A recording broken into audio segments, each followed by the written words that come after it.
Well, another third baseman has entered the hot stove market, possibly complicating things with Nolan Arenado and the potential move of the Cardinals. Gold Glove All-Star third baseman. Talk about that today on Card Central 365.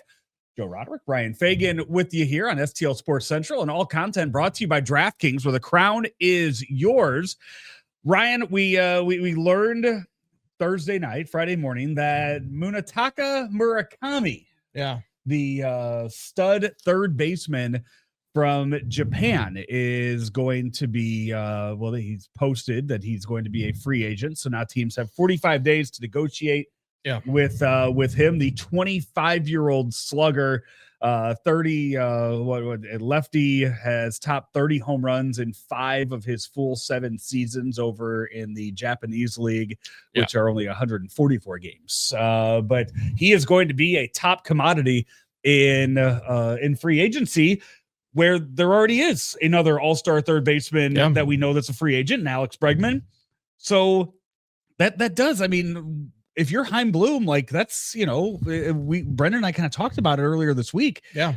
The Nolan Arenado deal, like, you kind of want to get this done quickly and not, get it over with. Yeah, I think that would be ideal. We saw the way it drug out last season, and the way when you talk about Bregman and Murakami, it's obviously different tiers, right? The teams that are going after those two and don't get those two probably are not going to call up the Cardinals and say, hey, can we get Nolan Arenado? But it's that cascading effect. Because, I mean, let's be honest, right? The trade of Nolan Arenado is going to be a lot different now than it would have been last year, and especially different than it would have been a year before that. Just because, I mean, you look at what he is, and he's a good glove third baseman, not elite as he was. I mean, his OPS plus 87 last year, right? And I know he's got a no trade clause, but it's not the same as it was before. Because, I mean, I think he understands what's happening in St. Louis. He understands where he fits. I don't think he wants to be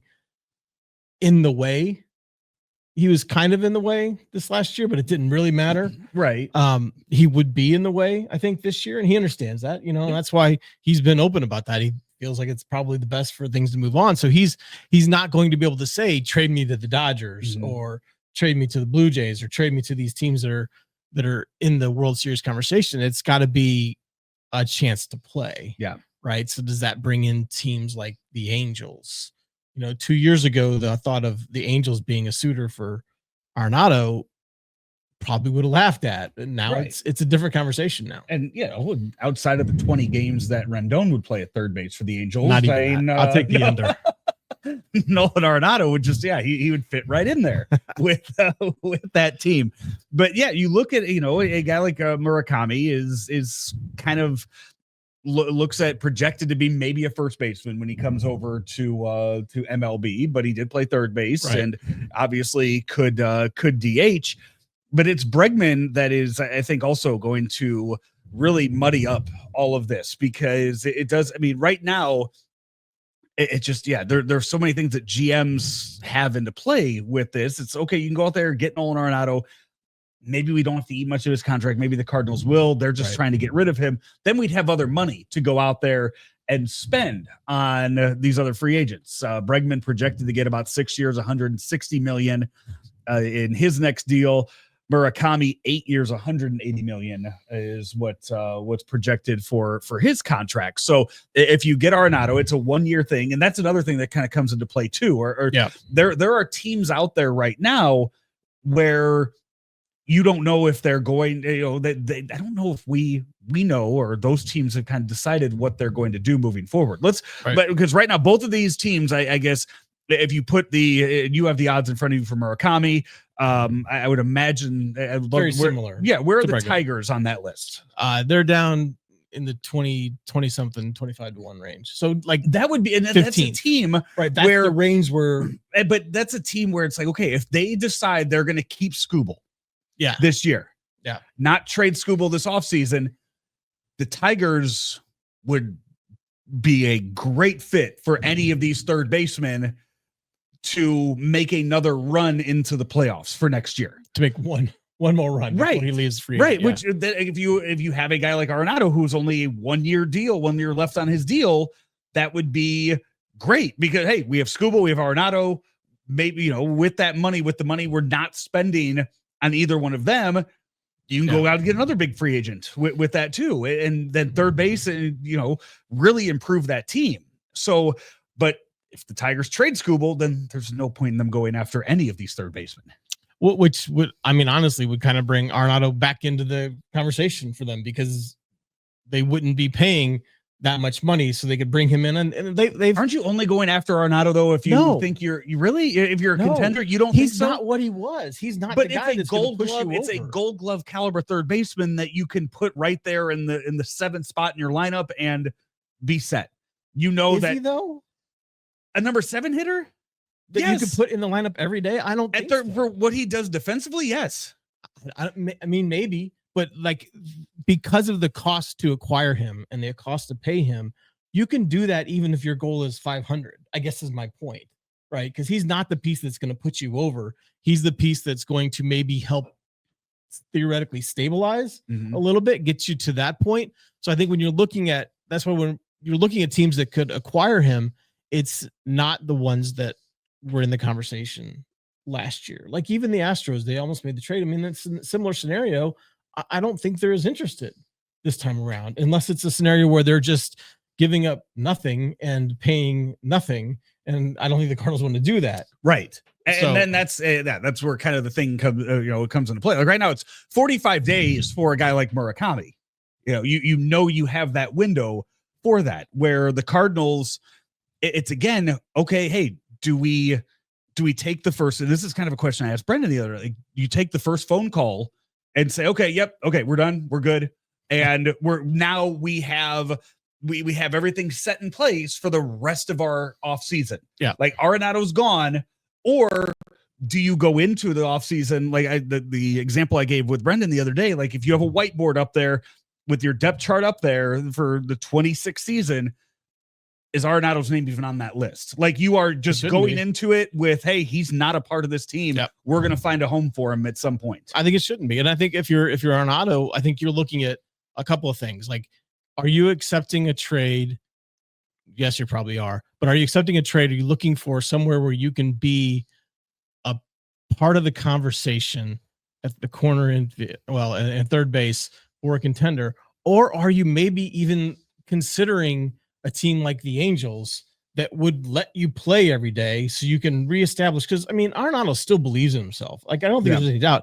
And it wouldn't shock me at all to see him have a solid year in 26. So like, does he bet on himself by accepting a trade to a place where the team's not going to contend, but he's going to get a chance to play, prove that he's worth another trade, right? And then get moved in the offseason. Right. I think these are the things he has to look at now, because he can't just say, I'm only going to a contender. He has to look at it as, how do I work my way back to a contender? I would love for the Cardinals to be able to put a disclaimer on any trade for that. Like, if you trade him again, we get something. Yeah. Interesting. Even if it's like, okay, hey, you have to pay. If you trade him, you have Angels. If you trade him somewhere else, you have to pay us $10 million. Interesting. I get it, because I don't think they're in the position to do that, but that is an interesting concept. If you trade him to the NL Central, you give us $10 million. Yeah, but I mean, I think it's an opportunity for the Cardinals to start over. It's an opportunity for an Arenado to, again, he's at this point in his career, he has to work his way back to a contender. And if that is by accepting a trade to a team that is a contender, but he's not going to be guaranteed any sort of at bats, he has to earn his way to at bats, to regular bats. Or if it's going to somewhere where he'll be able to play every day and prove that he's worth another trade to move on again, I think that's kind of the scenario he has to look at as he's trying to, as the Cardinals are trying to figure this out, but as he's trying to figure it out as well. Yeah, I just, as I look through here on some of the teams that you have the Murakami odds and front of you, like Mariners 4-1, like Mariners right now, like that seems like, again, they have a lot of really good offensive players in place to where you look at that roster and it's like, okay, hey, put Arenado at third and bat him 7th or 8th in the lineup. And that's a team that, again, like AL 9th. Right. And it's at a team like that that helps you take that next step as far as a contender goes. Like, that's a good example. I think there are certain teams that have enough pop. And that's also one of the teams too, that they're 4-1 to get Murakami, but that's a team that I think could go after Murakami and Arenado. Like that getting one or the other, or getting one doesn't disqualify you for the other in that sense, where like Tigers, it would be like a one deal. Like the Dodgers, if Dodgers get Murakami, then you're saying, sorry, we re-signed you, Max Muncy. Like, you're not going to play. Like, there are teams like that, but Mariners, it seems like because Murakami could DH, Murakami could play first because Suárez is gone. Because Naylor's a free agent. I don't know about, I think he's a free Naylor's agent. deal. Yeah. With that. Yeah. I think I'm pretty sure he's a free agent. So that would make a lot of sense because they could go after both those. Because I think like you mentioned, as the Cardinals, they're thinking we need Naylor's to do something quickly with Arenado. It sounds bad to say, but just to have it over with, just to be done with it. So it's not lingering. They're not talking about it. So they can move on and kind of get the first off season where Chaim Bloom is making the decisions and he can just deal with the way he wants to shape other things and kind of clear that stuff off the table as soon as possible. Murakami, as I mentioned, 30 home runs in 5 of the 7 years. So when he does make his way over to Major League Baseball, very good contender for Roddy bombs throughout the season, which are one of the many things you can bet on when it comes to DraftKings, where the crown is yours. And it's America's top-rated sportsbook.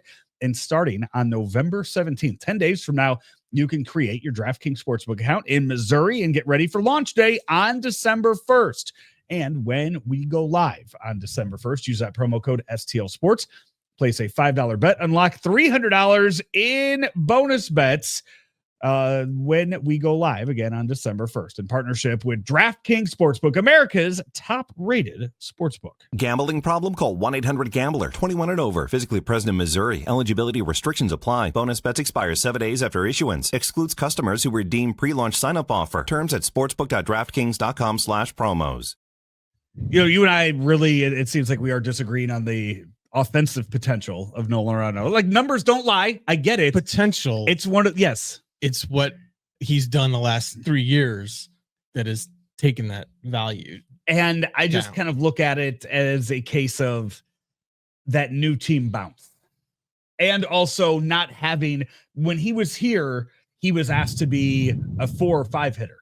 Yeah, that's totally, it's going to be a completely different scenario. Yes, wherever he goes, if he goes to a contender, again, it's your bottom third of that lineup there. Yep. So that's kind of where I look at that, and I think that him hitting 7th and just playing. We saw the brilliance at third base again last year. Like, I don't think that's going to go anywhere. At least as far as next year goes. Right. Like, there has been no real signs. You look at it, and you're like, Nolan Arenado's not been a liability defensively. No, and as long as that's there, I think that value's high. He'll be 35 early next year. Looking at birthday here is April 16th. So he'd be in his age 35 season.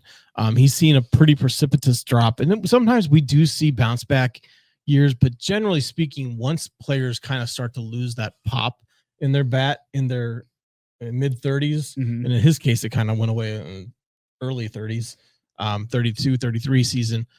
It's just, you don't often see that bounce back. So we talk about guys like Wainwright, who had to reinvent himself as a pitcher when he lost some of the MPHs off his fastball.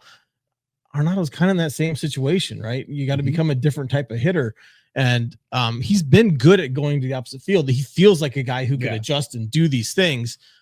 He makes good contact. That's something he needs to show he can still do. And I mean, last year, 436 plate appearances, only 49 strikeouts. I mean, that's still something he's good at.